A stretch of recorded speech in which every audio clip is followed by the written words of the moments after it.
In this session, we shall discuss the MCQs on morphology of flowering plants, that is in class exercise under expert level. So we shall first discuss about the MCQs on the topic root. In that first question, root is distinguishable from stem in options. Option A, having a root cap. Option B, that is 2, having root hairs.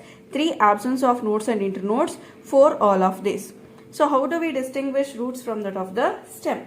See, roots, they will be having root cap at the tip, whereas root hairs will be present in the roots, whereas it is absent in case of the stem. And stem, it is differentiated into, it can be differentiated into nodes as well as internodes, whereas nodes and internodes are absent in case of roots. And thus option 4, all of these. Next question, plant having column of vascular tissues bearing fruits and having a taproot system is. So they are asking that the plant, it will be having vascular tissues like xylem and phloem, it will be bearing fruits and it will be having taproot system. So vascular tissues, in the sense, these vascular tissues like xylem and phloem may be present in pteridophytes, gymnosperms or angiosperms, and here they are saying that it bears fruits. So fruits are born only in angiosperms, which is having taproot system, in the sense it belongs to. I'll read out the options. Option 1, dicot. Option 2, monocot. 3, gymnosperm. And 4, succulent. So it is present in case of dicots, and hence option 1. Next, rhizome which grows vertically upwards are option 1, rootstock. Option 2, corms. Option 3, stolon, and option 4, bulbils. So the rhizome which grows vertically upwards, that is called as the rootstock, option 1. Next, root cap has no role in absorption of water because it has option 1, cells arranged loosely. 2, no root hair. 3, no cells containing chloroplast. And 4, no direct connection with the vascular system.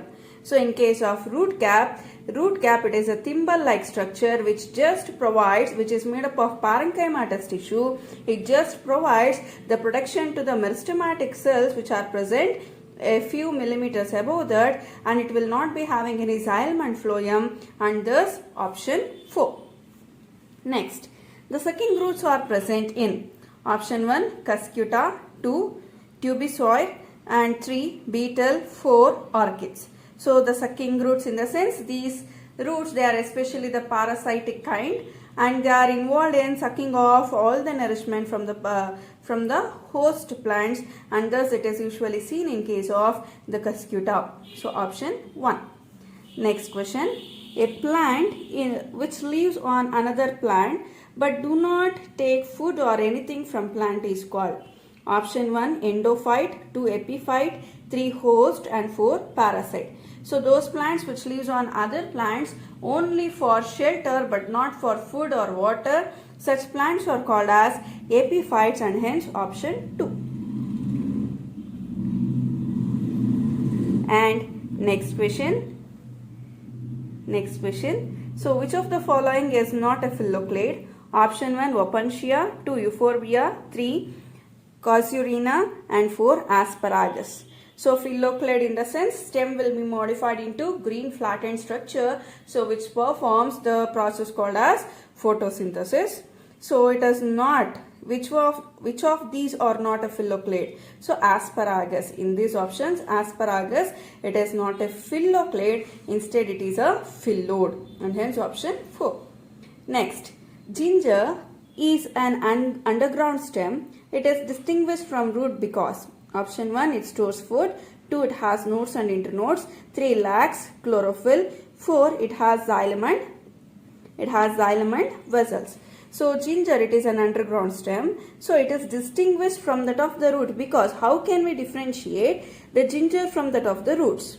See how we can differentiate, because it is a stem modification. So as it is a stem modification, it is modified for the storage of food materials, of course, but roots also stores the food material, and hence we cannot consider this option.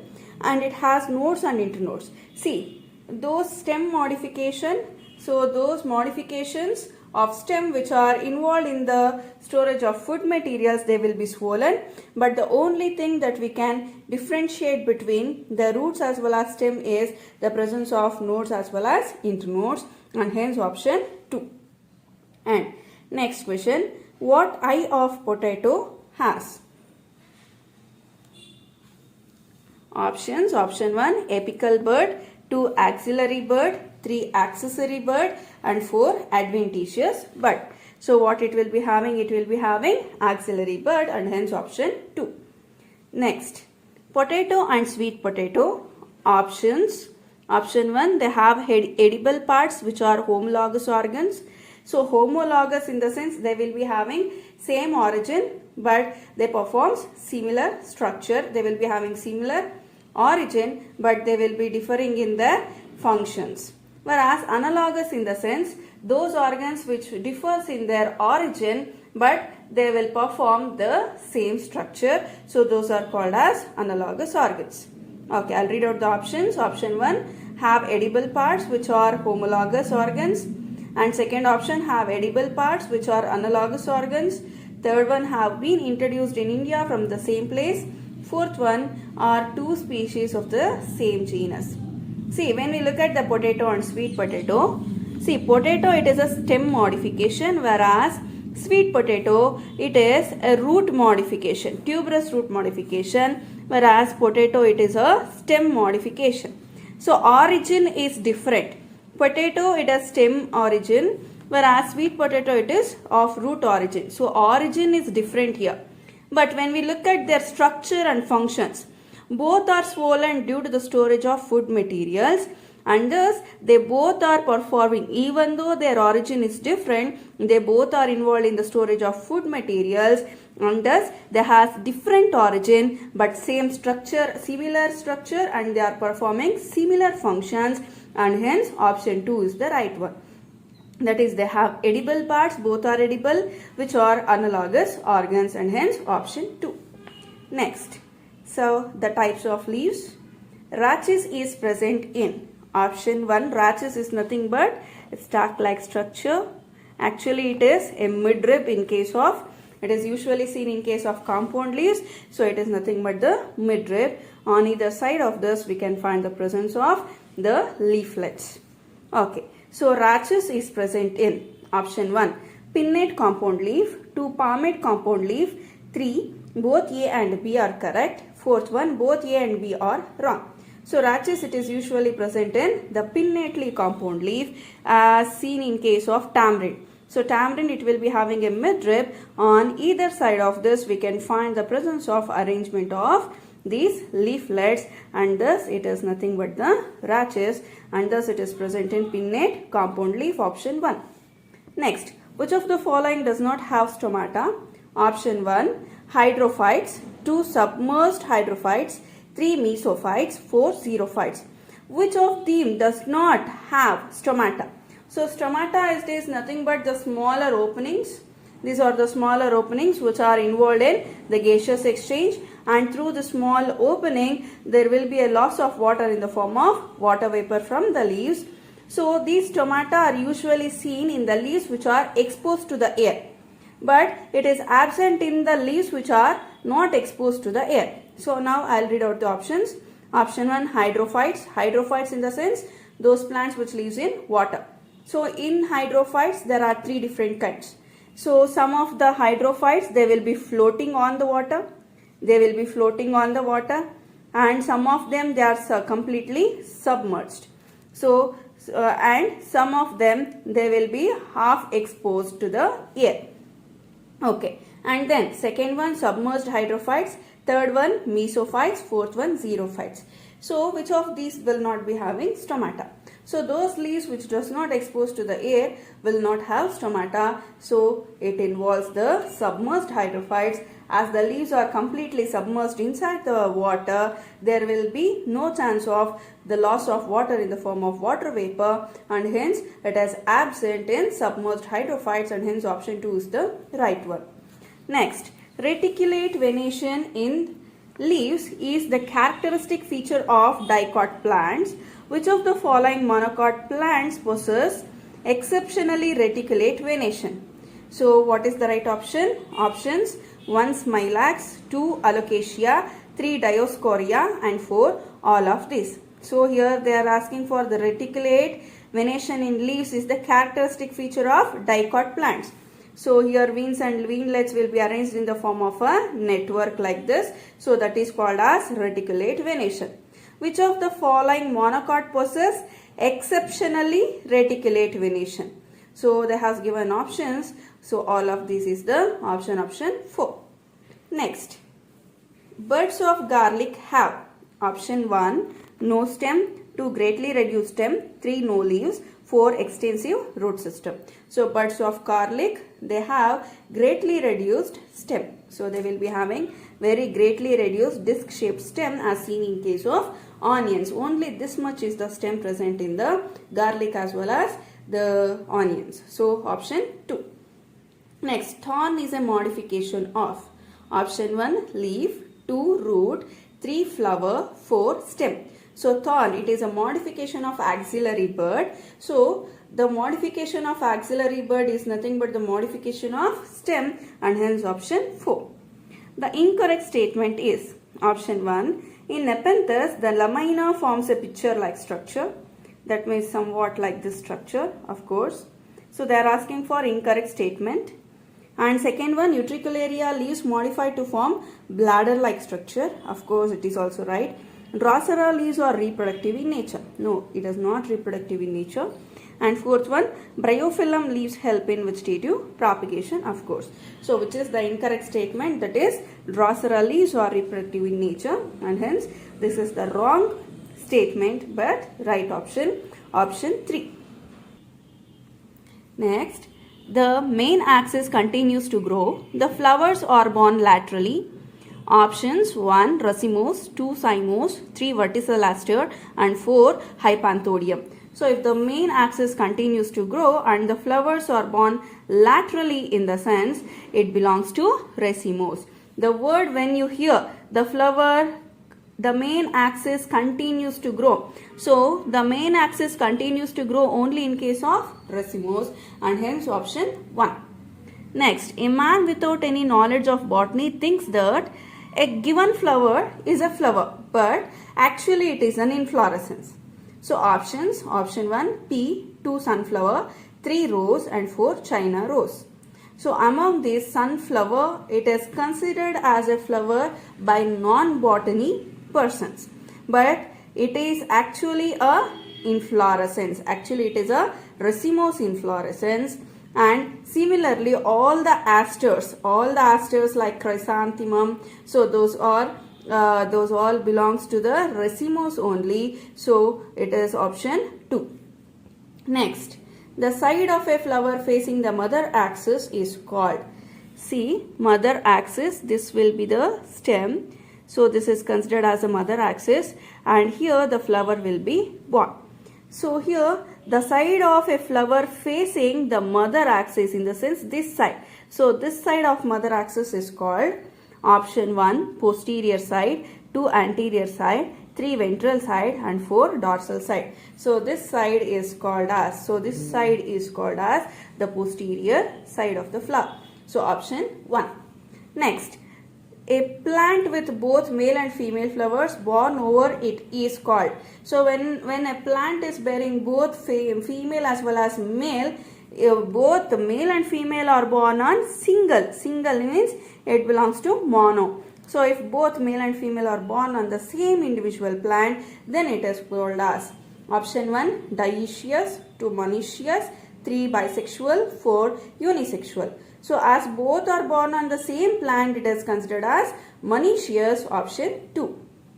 Next, a flower is zygomorphic when options, option 1 only one transverse section divides into two equal halves, 2 only one vertical section passing through its center divides it into 2 equal halves, 3 any transverse section divides it into 2 equal halves, 4 every vertical section passing through it, its center divides it into 2 equal halves. So what do you mean by zygomorphic flower? Say for example pea flower. So here let me write the drawing. Just a rough sketch I have written. See, this is a flower. So we can cut this flower into two equal halves only when we cut this flower on this vertical plane passing through the center. So here we got two equal halves. But if we try to cut this in this axis, in this vertical plane, we will not get two equal halves. So if we cut this flower only in this vertical plane, we get the two equal halves. So it is option 2. Option, that is, only one vertical section passing through its center divides it into two equal halves. So option 2.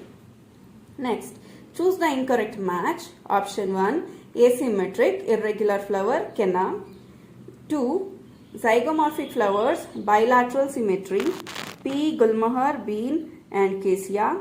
Third one, superior ovary or hypogynous flower, mustard, China rose and brinjal. It is China rose. And fourth one, inferior ovary, P.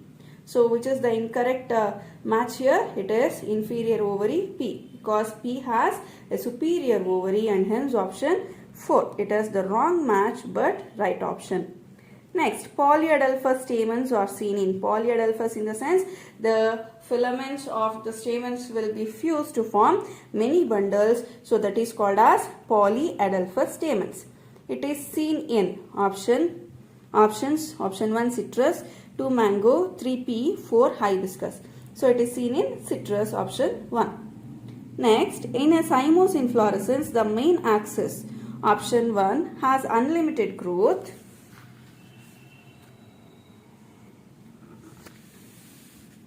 Option 2, terminates a flower. Option 3, has unlimited growth but lateral branches end in flowers. Option 4, bears a solitary flower. So in cymose inflorescence, the main axis, it terminates with a bigger flower, old flower. So it is option 2. Next, replum is present in the ovary of a flower of options. Option 1, sunflower. 2, pea. 3, lemon. And 4, mustard. You see here, replum is nothing but the formation of a false septum. So here what happens, there will be the formation of a false septum inside the chamber, which looks like there are two chambers present, two locules present, but it is actually a single locule. See, it is actually a single locule, but due to the formation of false replum, false septum, it will be appearing as the presence of two chambers. So the replum is present in the ovary of, it is in case of mustard, option 4. Ovary is one chambered, but it may be two or more chambered due to the formation of false septa. And ovules develop on the inner wall of the ovary or on peripheral part. In this case, placentation is option 1, marginal. 2, parietal. 3, basal. And 4, axile. So actually what they are saying here, ovary will be present. So this ovary will be having a single chamber. It will be having a single chamber, but due to the formation of false septum, so false septum, it may be 2 or 3. So what happens is, due to the formation of 2 or 3 false septum, ovules, they develops on the inner wall of the ovary, on to the sides, like this. So on peripheral part. So in this case, such a kind of placentation is called as, parietal placentation, as seen in case of cucumber. So option 2. Next, we shall discuss about the questions on the topic fruit. Fruit of groundnut is option 1, caryopsis. 2, berry. 3, legume. 4, nut. So as it belongs to Fabaceae, its fruit is legume or pod. So option 3. Which of the following genera is characterized by the production of geocarpic fruits? Options 1, cucurbita. 2, pisum. 3, arachis. 4, glycine. So geocarpic fruits in the sense, the formation of fruits takes place under the ground. So one such example is groundnuts, which is called as Arachis hypogea. So they are asking for the genre of geocarpic fruits in the given options. So it is option 3, Arachis. So Rachis hypogaea is the botanical name for the groundnuts. Next, which is correct pair for edible part? Option 1. So here they has given maize cotyledons. Can we, how many cotyledons are there in maize? Only one. So which is the edible part? So those seeds all are edible here. Second, guava, mesocarp. 3, tomato, thalamus. 4, date palm and pericarp. So which is the edible part here? This matching, that is date palm, pericarp. Pericarp is nothing but the fruit wall. Next, thick and fleshy pericarp is differentiated into option 1, epicarp, mesocarp and endocarp. Option 2, epicarp and endocarp. 3, sporocarp and cystocarp. 4, epicarp and sporocarp. So thick and fleshy pericarp is differentiated into outer epicarp, middle mesocarp and inner endocarp, and hence option 1. Next, Syconus is a composite or multiple fruit which develops from options. Option 1, Hypanthodium inflorescence. 2, umbel inflorescence. 3, catkin inflorescence. 4, head inflorescence. So it develops from, that is option 1, that is Hypanthodium inflorescence. Next question, the coconut water and edible part of coconut are equivalent to options 1, endosperm. 2, endocarp. 3, mesocarp. 4, embryo. So coconut water and edible part of coconut are equivalent to endosperm. So the coconut water as well as the edible part of the coconut, it is nothing but the endosperm. So coconut water is liquid endosperm and this one is solid endosperm. So option 1. Next, a special type of seed germination is found in, it is found in mangrove vegetation such as Rhizopora, Avicennia, etc. It is called as option 1, epigeal germination. 2, hypogeal germination. 3, viviparous germination. 4, oviparous germination. So here in case of mangrove vegetation, what happens is the seeds they germinate when they are still attached to the parents. So such a kind of germination is called as viviparous. And why does it happen so in such case or in such cases is as the soil is extremely salty there, as it is extremely salty, it will be a very difficult process for the seeds to germinate inside the soil. And also due to the excessive salt present in the soil, there will be a lack of oxygen inside the soil. And thus in such a vegetation what happens is the seeds they germinate inside the when they are still attached to the plants itself, and such kind is called as viviparous germination. So option 3. Next, the edible part in gram is option 1, endosperm. 2, mesocarp. 3, cotyledons. 4, aril. So the edible part in the grams, it is nothing but the cotyledons. Cotyledons are the leafy-like, thick and fleshy structures which are involved in the storage of food materials, and hence option 3. Next, the major source of protein is options. Option 1, Oryza sativa. 2, Beta vulgaris. 3, Caesar aeratinum. 4, Rhizobium leguminosarum. So which is the major source of protein? It is Caesar aeratinum, option 3.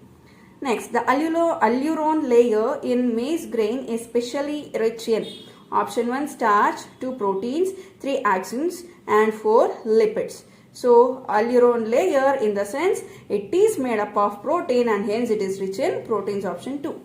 Plumule is covered by, in case of monocots, the plumule it will be covered by coleoptile, whereas the radicle will be covered by the coleorhiza, like this. So this is the radicle, it will be covered by coleorhiza, and if this is the plumule, it will be covered by the coleoptile in case of a monocotyledonous seed. So I'll read out the options. Option 1, root cap. 2, coleorhiza. 3, hypocotyle. 4, coleoptile. So it is option 4. And next one, A standard petals, B winged petals, C keel petals. Above petals are found in So they have given the different kinds of estivation and we have to find out in which kinds of estivation these all structures are present. So option 1, twisted estivation, 2, vexillary estivation, 3, valvate estivation, 4, imbricate estivation. So keel petals, winged petals and the standard petals are present in case of the vexillary estivation. So option 2. Option 2. And next, indigo, that is dye, which is obtained from the plant of the family. Option 1, Fabaceae, 2, Solanaceae, 3, Brassicaceae and 4, Liliaceae. So this dye is extracted from the plant which belongs to the family Fabaceae. So option 1. Next, bicarpellary ovary with parietal placentation is found in options 1, Brassicaceae, 2, Leguminosae, 3, Solanaceae and 4, Malvaceae. So it is usually present in the Brassicaceae, option 1.